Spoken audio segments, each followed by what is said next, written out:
Magandang gabi po mga kapatid, mga kaibigan.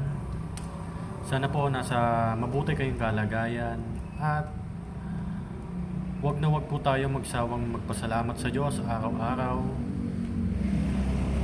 dahil siya po ang gumagabay sa atin. Ano po? Bilang isang Kristiyano, ang tumingin sa babae na may masamang pagnanasa ay hindi po pinapahintulutan ng Diyos yon. Unang-una, sa Diyos po kayo nagkakasala. Pangalawa, sa tao.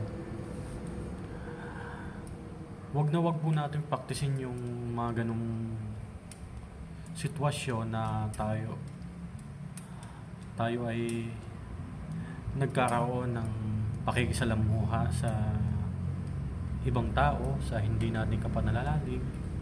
Iwasan natin ang pagnanasa sa puso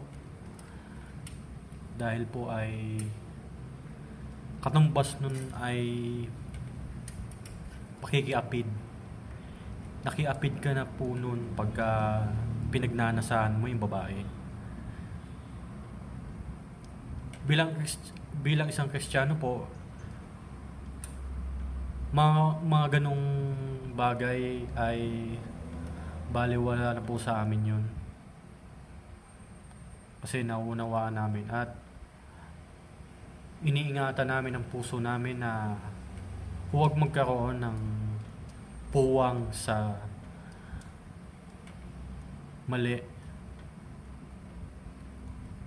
kamalian at kasalanan. Kasalanan po kasi ang kung ano-anong pagnanasa sa mga bagay, pagnanasa sa tao, pagnanasa sa kahit anong